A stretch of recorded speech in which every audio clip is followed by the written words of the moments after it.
왕이 손을 들어 교회 중에서 몇 사람을 해하려 하여 요한의 형제 야고보를 칼로 죽이니 유대인들이 이 일을 기뻐하는 것을 보고 베드로도 잡으려 할세 때는 무교절 기간이라. 자문에 옥에 가두어 군인의 스승이 내 편에 맡겨 지키고 요절교회에서 백성 앞에 끌어나오자 한다. 다 함께 이에 베드로는 옥에 갇혔고 교회는 그를 위하여 안전히 하나님께 기도하더라. 아멘. 오늘은 일어나 기도할 때라는 말씀의 제목을 가지고 여러분들과 은혜를 나누기를 원합니다. 오늘 본문 우리가 읽은 이 초대교회에 대해서 조금 설명을 한 건데요. 초대교회는 하나님께서 참 놀라울 정도로 큰 은혜를 베푸셨습니다. 특별히 신령한 은사를 하나님께서 이 초대교회에 부어주셔서 참 많은 성도들이 하나님의 은혜 가운데 젖어들게 되었고, 또 말씀의 잔치가 사도들을 통하여 아주 풍성이 일어나서 초대교회는 지상에 있는 그 어떠한 교회보다도 가장 아름다운 교회, 모범적인 교회요, 특별히 하나님의 은혜가 풍성히 임하는 그러한 교회였습니다. 그러자 사람들이 구름대같이 이 교회 안으로 몰려들게 되었어요. 심지어 이 유대교를 믿던 사람들도 초대교회의 놀라운 역사를 경험하면서 저들이 이제 개종을 하는 거예요. 근데 유대교를 믿던 사람들이 기독교로 개종을 하게 되자 유대 지도자들, 즉 유대 바리새인들, 장들, 제사장들, 이 지도자들이 자신의 위협감을 느낀 것입니다. 자신의 위치에 대한 위협감, 유대교가 다 사라질 것 같은 그러한 위협감을 느끼자 교회 지도자들을 잡아 죽이기 시작합니다. 오늘 보면 1절부터 2절에 나오죠. 그때 헤롯 왕이 손을 들어 교회 중에서 몇 사람을 해하려 하여 2절에 보니까 요한의 형제 야고보를 칼로 죽이니, 오늘 본문에 나온 이 야고보는 예수님의 동생, 육신의 동생 야고보가 아니라 예수님의 제자 야고보입니다. 예수님의 육신의 동생 야고보는 처음부터 예수님을 믿은 사람이 아니었어요. 그도 그럴 것이 어머니 뱃속에서, 어머니 마리아 뱃속에서 함께 태어났고 아버지 요셉의 자식이라는 것을 누구나 다 알고 있는데, 아니 어떻게 자기 형이 자기 어머니 뱃속에서 나온 이 형 예수가 어떻게 메시아가 될 수 있겠냐 하며 믿질 않았어요. 그러다가 예수님께서 죽으시고 부활하신 것을 목격하고 이 야고보가 완전히 일생의 큰 변화를 받아서 어머니 마리아와 함께 요한과 더불어 이 초대교회의 아주 큰 기둥적인 역할을 감당하는 지도자가 되었다라는 전승이 있습니다. 여하간 예수님의 제자 야고보가 이제 헤롯에 의해 죽임을 당하게 되자 유대인들은 이 모습을 보고 막 좋아하는 것입니다. 여러분 그렇지 않습니까? 이 정치 지도자들은요, 여론을 따라합니다. 국민이 원하면 그 일을 할 수밖에 없는 것이 정치 지도자 아니겠어요? 오늘 헤롯이 유대인들이 보니까 너무너무 좋아하는 거예요. 이 일을 보니까 이 특별히 유대 지도자들은 아주 쌍손을 들고서 두 손을 들면서 할렐루야 하면서 너무너무 좋아하는 것입니다. 그래, 또 다른 교회 지도자를 잡는데요. 오늘 보면 5절에 나오죠. 3절에 나오죠. 베드로입니다. 유대인들이 이 일을 기뻐하는 것을 보고 베드로를 잡으려 할세 때는 무교절 기간이라, 6월절 기간이라 라고 성경은 우리에게 말씀하고 있습니다. 이 6월절 이 기간에는 절대로 살인을 해서는 안 됩니다. 사람을 죽여서는 안 되는 것입니다. 그래 6월절이 끝나고 나서 이 베드로를 야고보처럼 잡아 죽이려고 이제 감옥에 집어넣어서 군인 4씩 조를 짜서 4조를 짜가지고 밤낮으로 아주 철동같이 베드로를 지킨 것입니다. 그렇다면 교회는 지금 무슨 일을 할 수가 있을까요? 오늘 교회 지도자들을 이렇게 잡아서 죽이고 감옥 안에 넣고 정말 아무 죄도 없고 불의한 일도 하지 않은 이 귀한 교회 지도자들을 이 감옥 안에 넣고 죽이는 이러한 일이 벌어졌는데 과연 교회는 무슨 일을 할 수가 있을까요? 성경 보니까 교회는 할 수 있는 것이 아무것도 없었습니다.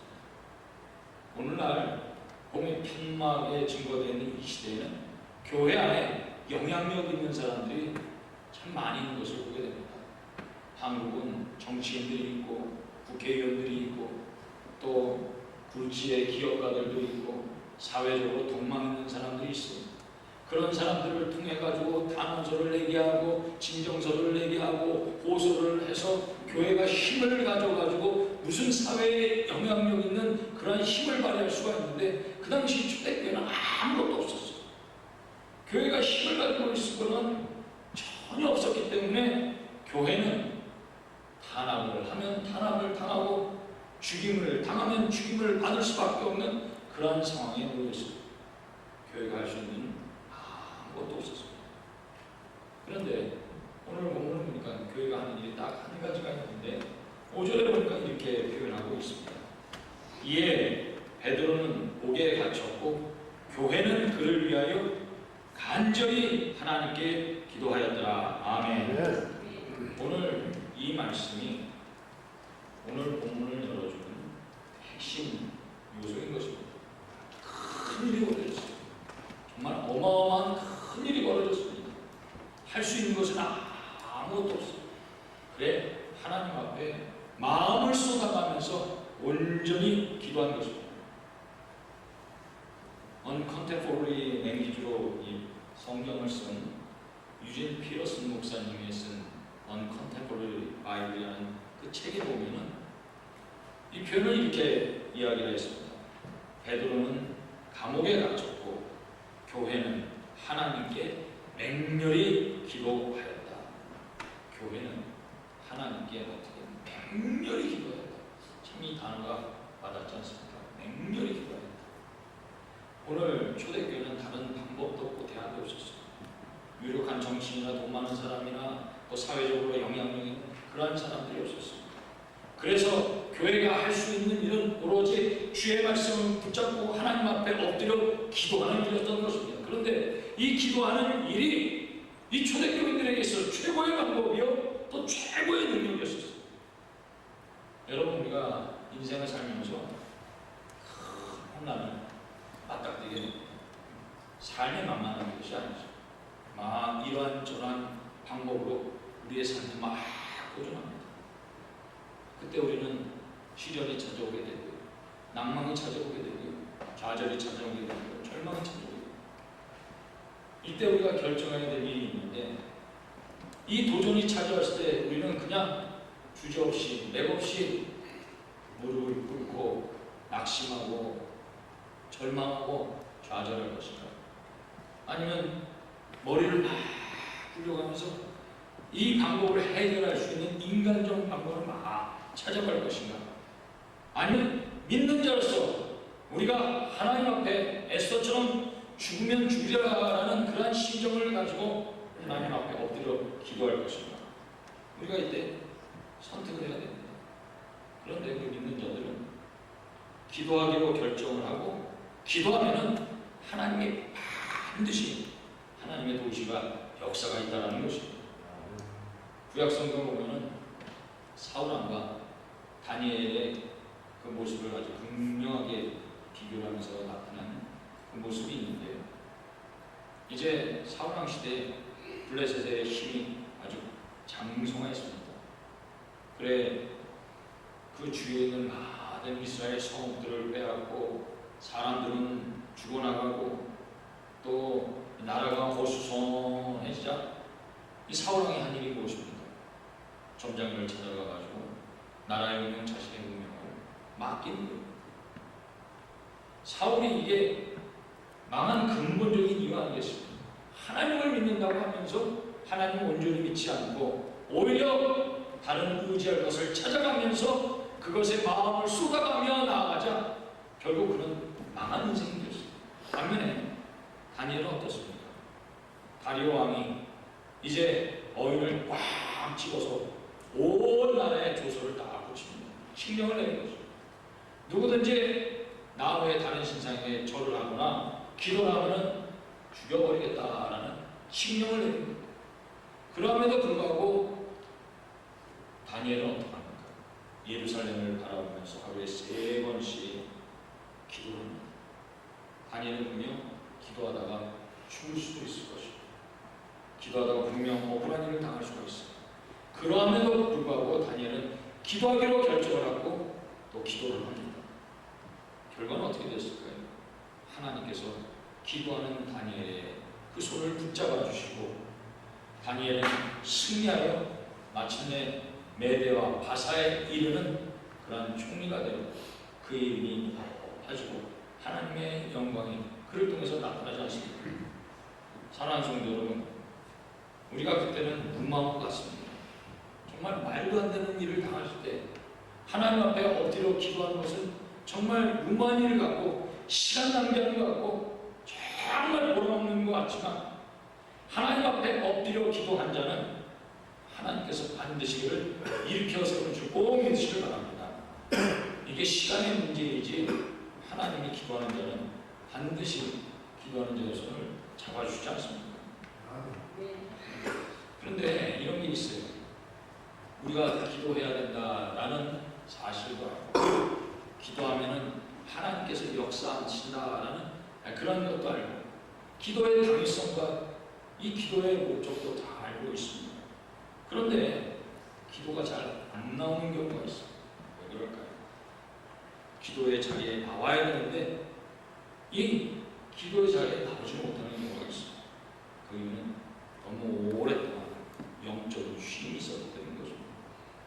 기도의 자리에 나와서 하나님 앞에 갈구하면서 주의 뜻을 얻어가며 나와야 될 주의 백성이 영적으로 너무 오래 쉬다 보니까 영적으로 다약해진 가운데 있다 보니 기도할 힘이 없는 거예요.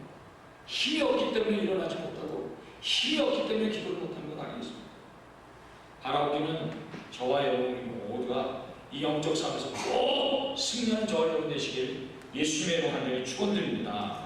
승리하면은요, 이 영적 싸움에서 승리하면 영이 열리게 되고 영이 열리면은 이 기도가 자동적으로 됩니다. 기도가 자동적으로 되면은 기도 응답은 당연히 이루어진 건 아니겠습니다. 너희가 무엇을 구하든지 구하라 그리하면 내가 시행하리라 라고 주님이 이 약속의 말씀을 우리에게 주셨습니다. 이 말씀이 무슨 말씀인지 아마 영이 열리신 분들은 이 말씀의 뜻과 의미를 정말 잘 알 것입니다. 그래 이 말씀의 뜻을 경험한 사람들은 기도하지 말라고 기도하게 되어 있습니다. 왜요?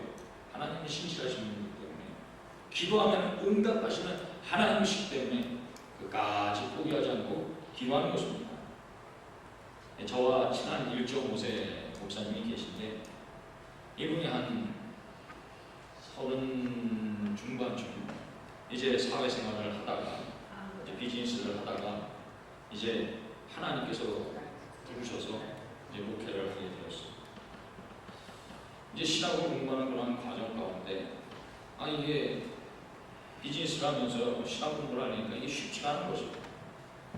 공부하랴, 또 가정생활하랴, 또 사역하랴 이게 쉽지가 않아가지고 비즈니스를 다 내려놓고 이제 하나님이 부르신 그 뜻대로 살기로 이제 결단을 하고 이제 공부하면서 사역하면서 이 주의 길을 걸어나가는데 이게 학비가 만만치가 않은 것입니다. 여러분도 다 아시다시피 미국 학교 학비가 좀 비쌉니다. 만만치가 않은 거예요. 올해 가정을 갖고 있지, 아이는 있지, 삶을 살아야지. 그래 론을 하기 시작했어요. 정부에다가 론을 신청을 한 거예요. 학비를 론을 하고 그리고 또 생활해야 되니까 생활비도 론을 한 거예요.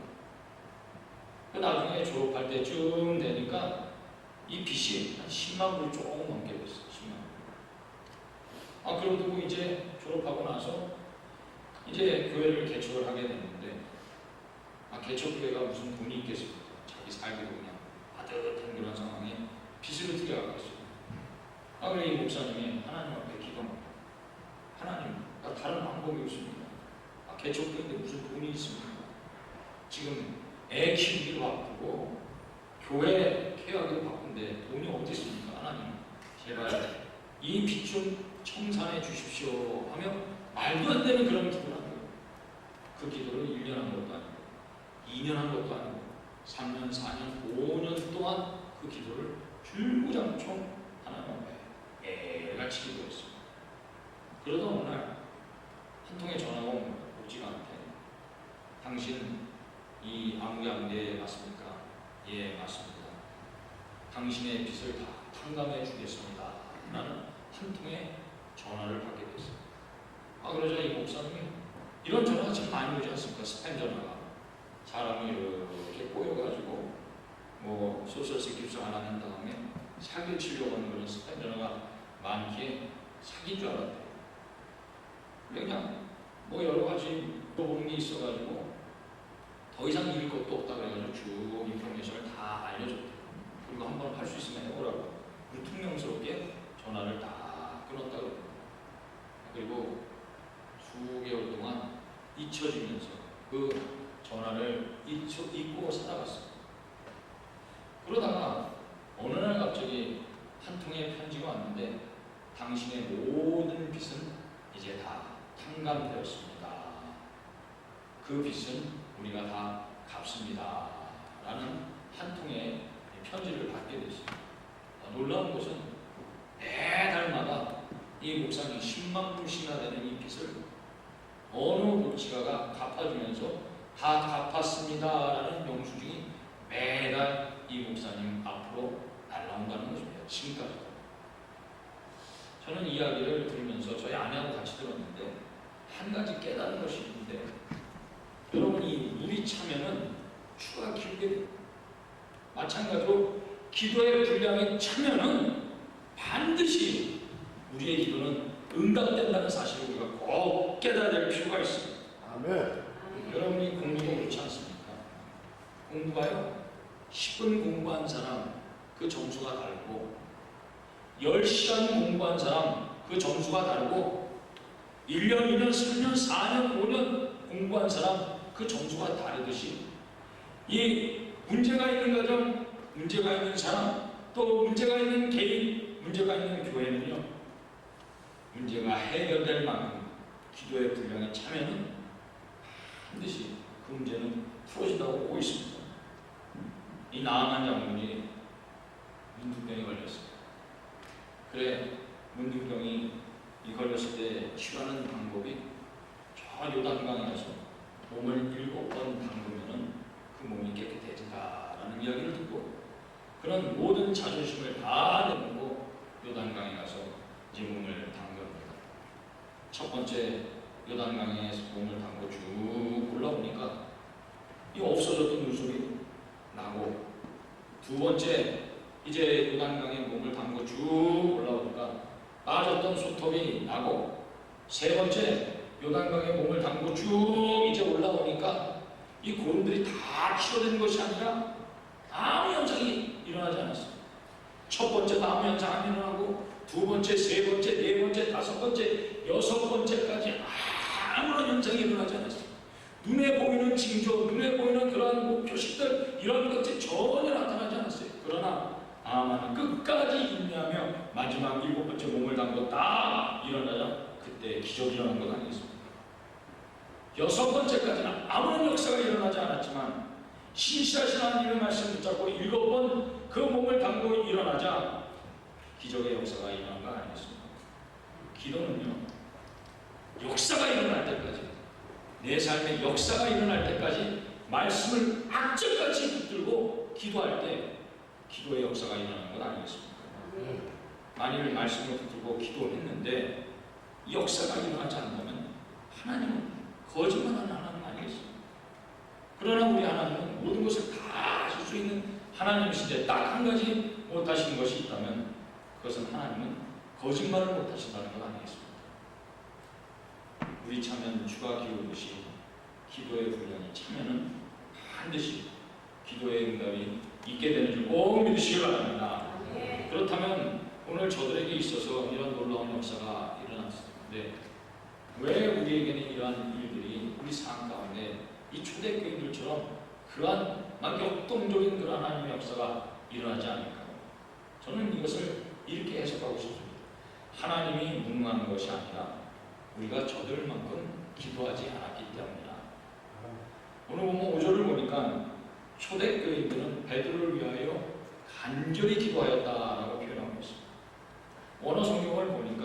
간절히를 쉬지 않고 끊임없이 기도하였다라고 표현하고 있습니다.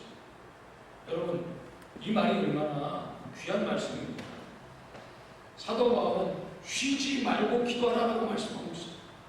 그 뜻을 따라서 오늘 본문을 보니까 이 초대교인들이 쉬지 않고 끊임없이 기도했어요.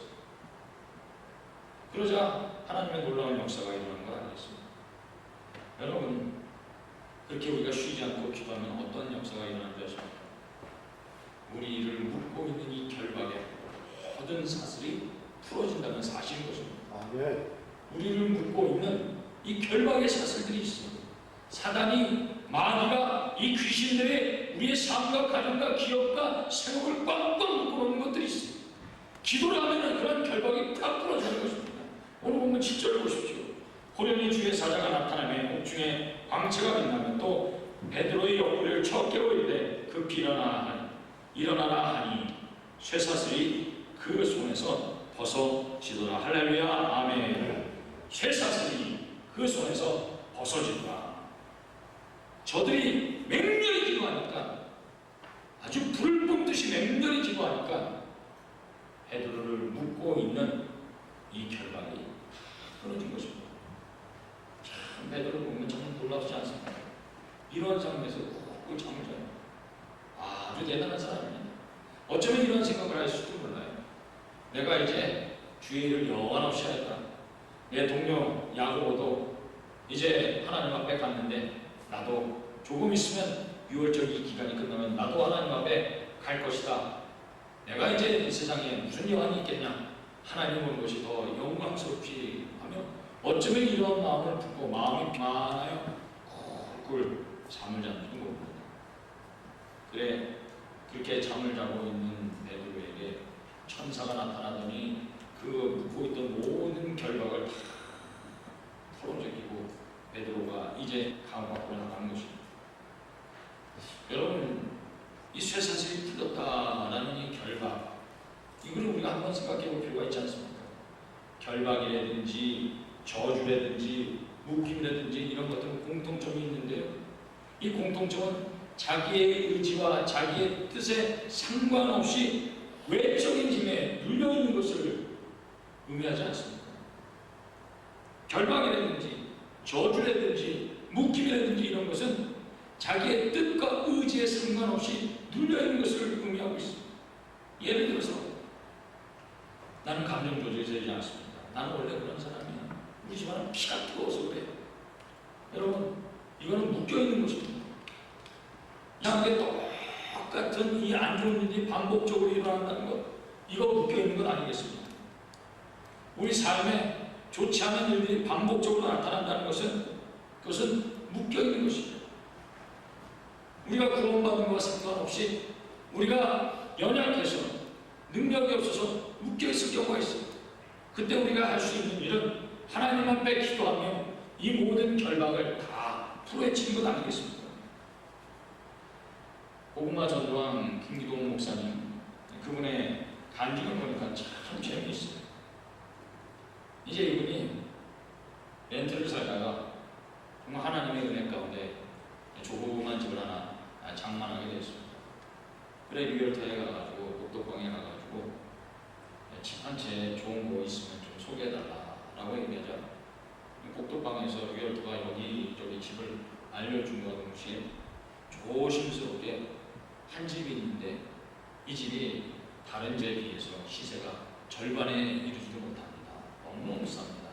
그 가격이 반의 만도 안 됩니다. 조심스럽게 김동 목사님이 얘기하고, 그래서 너무 집값이 만일 4만 불이다, 5만 불이다 그러면은 그거의 절반도 안 되는 2만 불 하는 겁니다. 집값이 너무 싼 거예요. 그래 물어봤죠. 김기동 목사님, 왜 이렇게 이 집이 쌉니까? 라고 묻자. 리얼터가 하는 얘기가 조심스럽게 이렇게 얘기하는 거예요.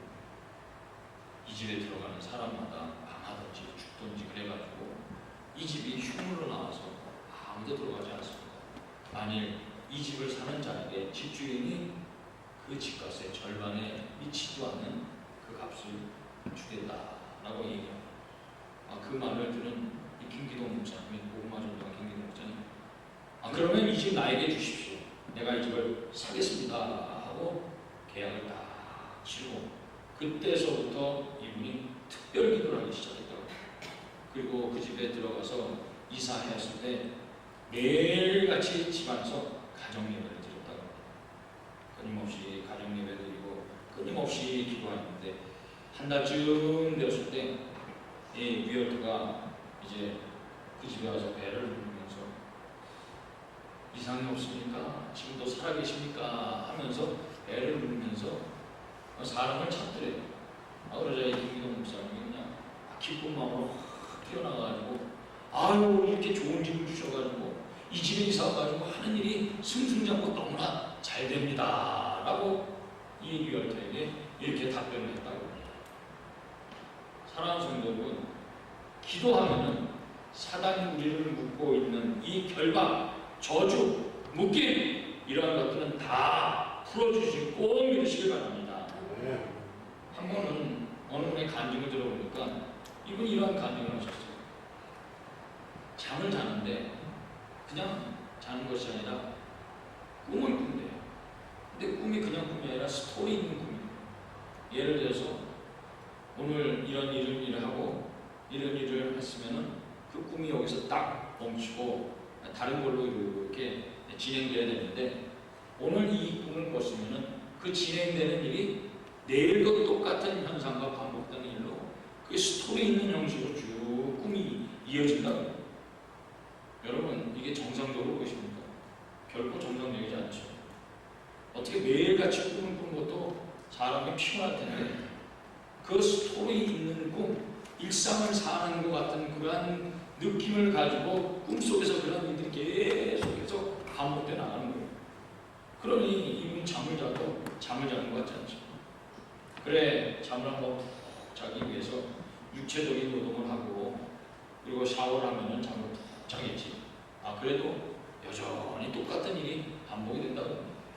신경 안정제도 먹어보고 우황청심원도 먹어보고 별걸 다 해봤는데 소용이 없대. 그러기를 무려 5년이라는 시간이 지났다고 해요. 그래 이분이 어느 날 말씀을 듣는 과정 가운데 마가복음 9장에 있는 이 말씀, 그 말씀이 그날 새롭게 들린 거예요. 이분에게 기도 외에는 이런 유가 나갈 수 없느니라라는 이 말씀이 새롭게 들린 거예요. 새롭게 똑같은 말씀인데 그 말씀이 그날따라 새롭게 들린 거예요.